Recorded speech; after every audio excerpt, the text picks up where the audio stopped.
साथियों नमस्कार। स्वागत है आप सभी का आपके अपने चैनल साइंस टॉप में।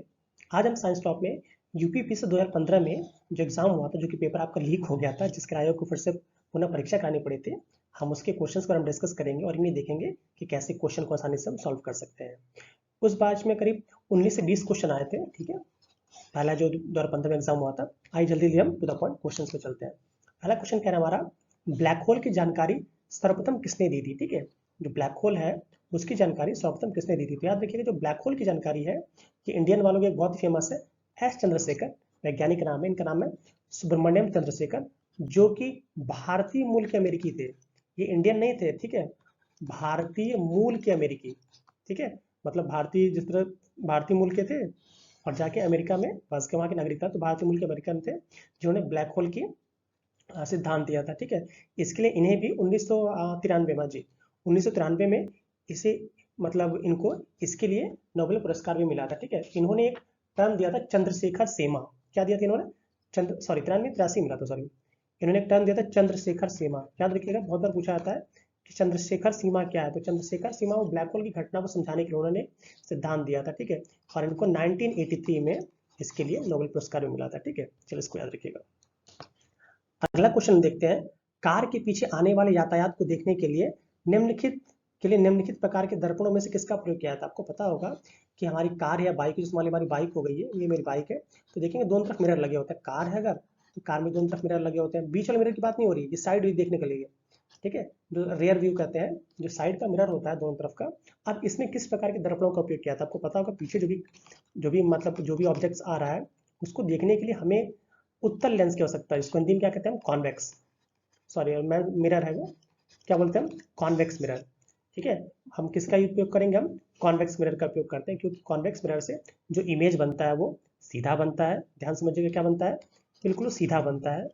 पहली बात, छोटा बनता है, तो आसानी से हमें दिख जाता है। ठीक है, और हमें एक आइडिया मिल जाता है कि हमारी गाड़ी के पीछे क्या आ रहा है। ठीक है, और हाँ, इसी तरह एक और क्वेश्चन याद रखिएगा, जब पूछा जाता है कि जो डेंटिस्ट होते हैं, जो दांत वाले डॉक्टर होते हैं, वो दांत को देखने के लिए कौन से मिरर का उपयोग करते हैं। तो याद रखिए, जो डेंटिस्ट होते हैं वो कॉनकेव, क्योंकि वही बहुत बार पूछा जा रहा है, वो कौन सा मिरर यूज करते हैं?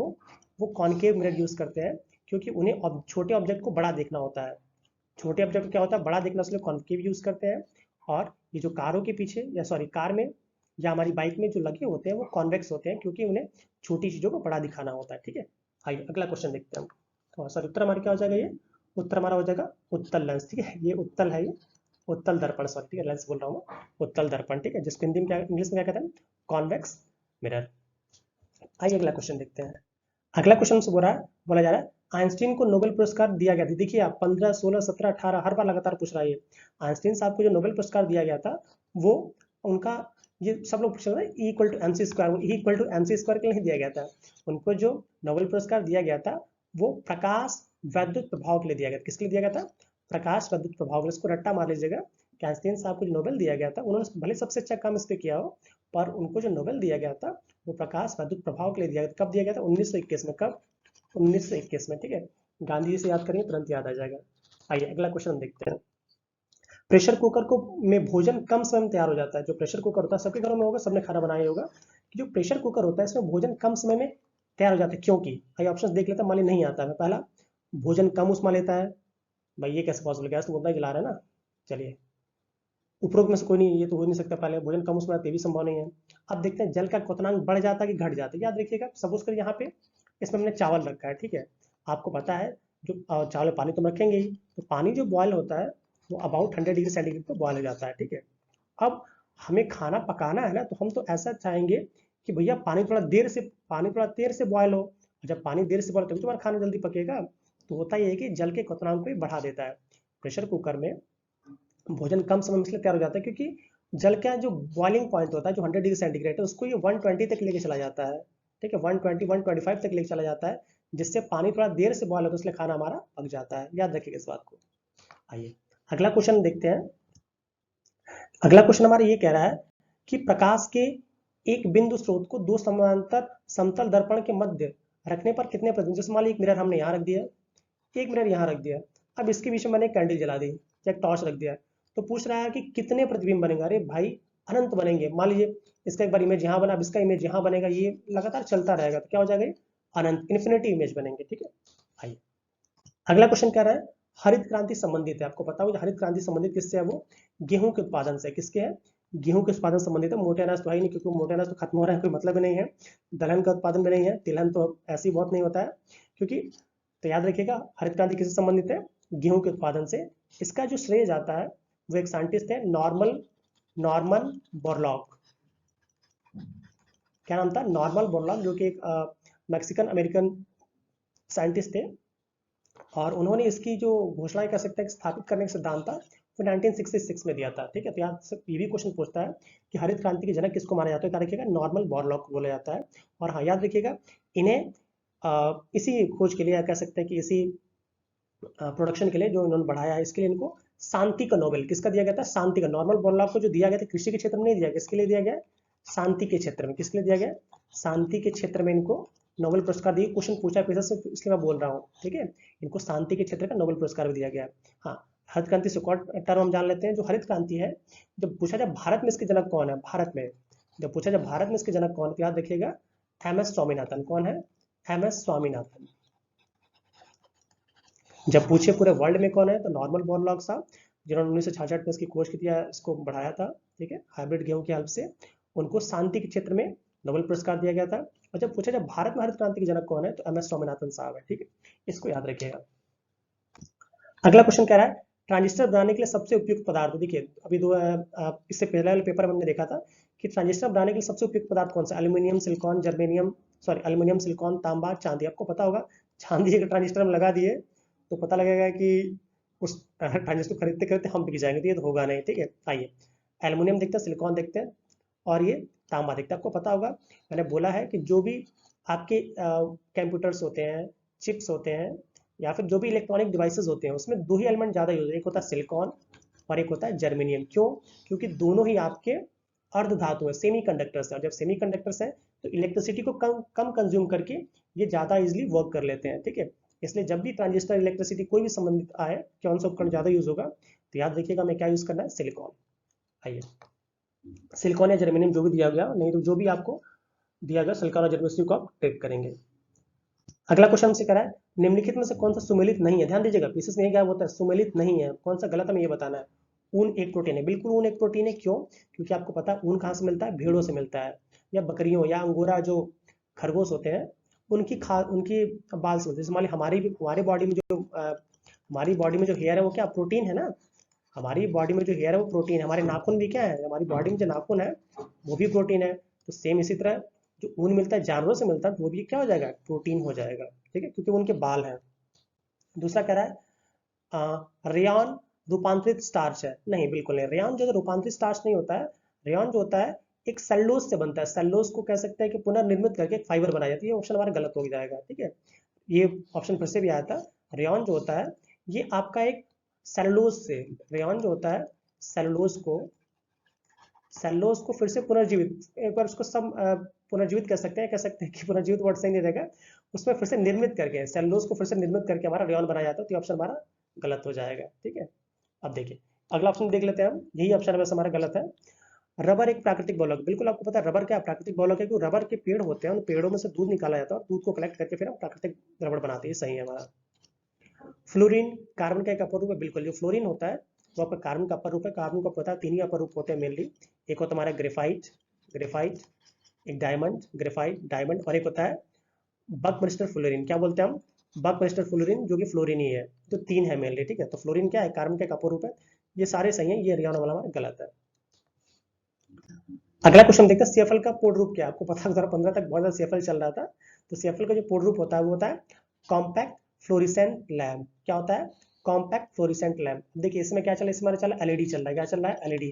तो एलईडी का फ्लो हम पूछेगा नहीं, फिर भी याद रखिएगा लाइट इमिटिंग डायोड। फिर से बोल रहा हूं मैं, लाइट इमिटिंग डायोड, ये एलईडी का फुल फॉर्म है। ठीक है, और सीएफएल का क्या है, कॉम्पैक्ट फ्लोरिसेंट लैम्प। ठीक है, आइए अगला देखते हैं हम। अगला क्वेश्चन हमसे ये कह रहा है निम्नलिखित विद्युत अपघट्टों में से किसको कार की बैटरी में उपयोग किया जाता है। जो मैंने केमिस्ट्री में पढ़ा, अगर उसको आपने देखा होगा तो आपको पक्का याद आ जाएगा कि जो आपकी कार की बैटरी है उसमें किसका यूज करते हैं हम, सल्फ्यूरिक एसिड का। किसका उपयोग करते हैं, सल्फ्यूरिक। इसका फॉर्मूला क्या होता है, H2 SO4 क्या फॉर्मूला होता है, H2SO4, जो कि बहुत ही स्ट्रॉन्ग एसिड है। ठीक है, चलिए नेक्स्ट क्वेश्चन हम देख रहे हैं, सीएनजी क्या है, सॉरी सीएनजी क्या है, सीएनजी का फुल फॉर्म क्या है। तो आपको पता होगा सीएनजी सब लगभग कार वगैरह में सब जगह यूज हो रही है। जो सीएनजी का फुल फॉर्म क्या होता है, कॉम्प्रेस्ड नेचुरल गैस। क्या होता है, कॉम्प्रेस्ड नेचुरल गैस। मान लो आपको नहीं पता था, थोड़ा देख लेते हैं ये, क्या पोटेशियम नाइट्रेट होगा, एक उल्लू आदमी समझ जाएगा पोटेशियम नाइट्रेट से कोई मतलब नहीं है। कंडेंस नाइट्रोजन गैस, ये बताइए क्या नाइट्रोजन गैस को बर्न करके हम गाड़ी चला सकते हैं, ये भी नहीं होगा। अब इन्हें बता कंप्रेस्ड नेचुरल गैस और साइनोजन नेचुरल गैस। ठीक है, ये बताइए साइनाइड, जो साइनोजन साइनाइड से आ रहा है, साइनाइड तो मेनली भाई पॉइजनस सब्सटेंस होती है, कहाँ से यूज होगा, तो बचा मार के कंप्रेस्ड नेचुरल गैस।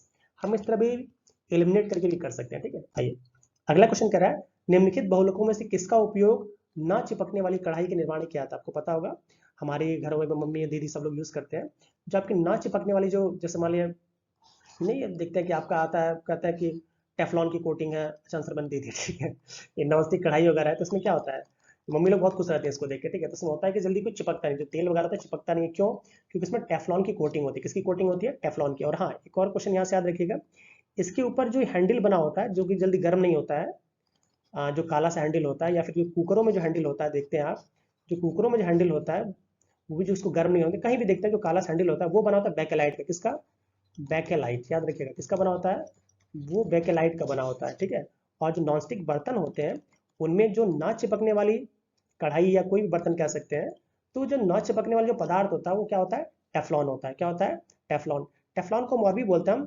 पीटीईएफ भी बोलते हैं। क्या बोलते हैं, पीटीईएफ, सॉरी पीटीएफ ही बोलते हैं, पीटीएफई। पीटीएफई का मतलब क्या होता है, पॉली टेट्रा फ्लोरोएथिलीन। क्या बोलते हैं, पी से पॉली टेट्रा फ्लोरोएथिलीन। ठीक है, और इसी को शॉर्ट में क्या बोलते हैं, हम टेफ्लॉन बोलते हैं। शॉर्ट में क्या बोलते हैं, हम टेफ्लॉन बोलते हैं। और ऐसे क्या नाम इसका, poly tetra fluoroethylene, poly tetra fluoroethylene, short में क्या बोलेंगे, हम टेफ्लॉन बोलेंगे। ठीक है, आइए अगला क्वेश्चन देखते हैं।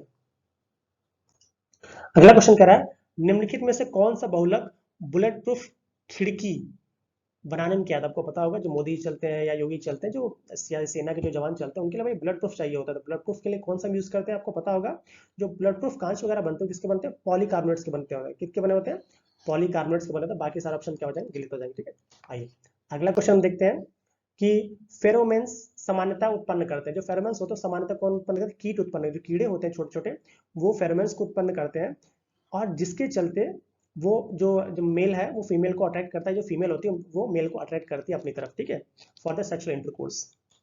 अगला देखते हैं, मानव शरीर में हीमोग्लोबिन का कार्य क्या। आपको पता मानव शरीर में हीमोग्लोबिन का काम मेनली भाई जीवाणुओं को नष्ट करने से कोई मतलब नहीं है, रक्त सॉरी रक्त हो जाएगा, रक्त अल्पता को रोकने का कोई मतलब ही नहीं है, लौह को उपयोगी बनाना, क्या यार ऑप्शन दे रहा है, ये भी गलत है। पता है हमारे क्या, ऑक्सीजन को परिवहन कर। आपको पता होगा जो ऑक्सीजन होता है, जो ऑक्सीजन हमारा एलिमेंट होता है, ये क्या करता है, ये हीमोग्लोबिन के साथ मिक्सअप होता है और क्या बनाता है, ऑक्सी हीमोग्लोबिन। क्या बनाता है, ऑक्सी हीमोग्लोबिन। और इस ऑक्सी हीमोग्लोबिन का काम क्या है कि ऑक्सीजन को हर एक सेल के पास तक पहुंचाना। ऑक्सीजन क्या करना है, हर एक सेल तक पहुंचाना। तो क्या हो जाएगा, ये इसका काम क्या हो जाएगा, ऑक्सी हीमोग्लोबिन। जो भी मैं बोल देता हूँ ये सारे टॉपिक्स जो है वो चैनल पे पड़े हुए हैं।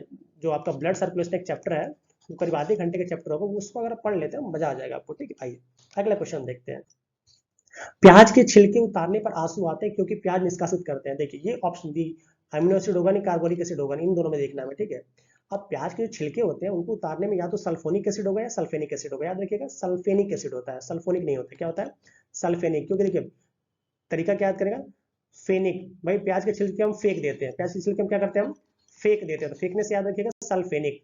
कौन सा एसिड हो जाएगा, सल्फेनिक एसिड। कोई आपसे पूछे कि प्याज के छिलके उतारने पर क्यों आंसू आते हैं, क्या बोलेंगे आप, सल्फेनिक एसिड।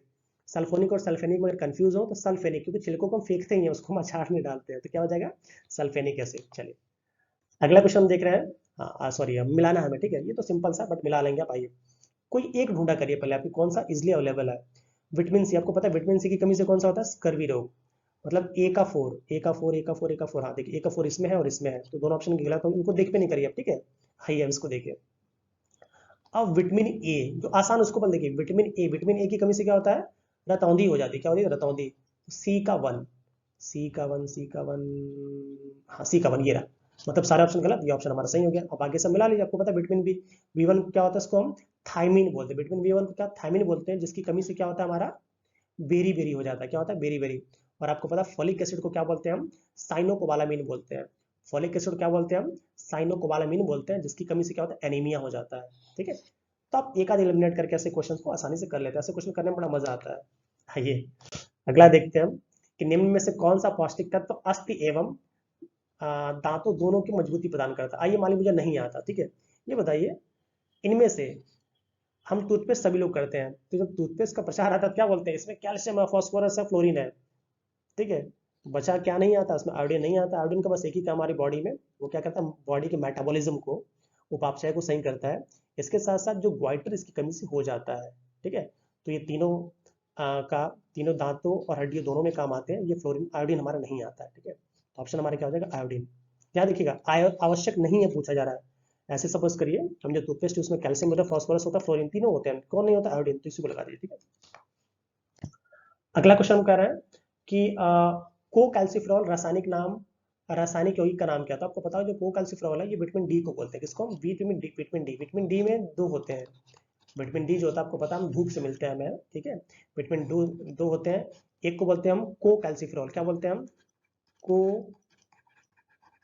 कैल्सिफेरॉल, और एक को बोलते हैं अर्गो कैल्सिफेरॉल, क्या बोलते हैं हम, अर्गो कैल्सिफेरॉल। बस इतना याद रखिएगा, कैल्सिफेरॉल बोलते हैं, किसको हम बोलते हैं, तो हम बोलते हैं विटामिन डी को। ठीक है, इस तरह ये पूरा चैप्टर फिनिश हुआ। आपके जो भी वैल्यूएबल कमेंट्स हो इसको प्लीज कमेंट बॉक्स में डालिए। आप सभी खुश रहिए, प्रसन्न रहिए, और हमें सब्सक्राइब करिए और हमारा मान मान बढ़ाइए। इसके साथ साथ कुछ अच्छा करिए। ठीक है, जय हिंद, वंदे मातरम।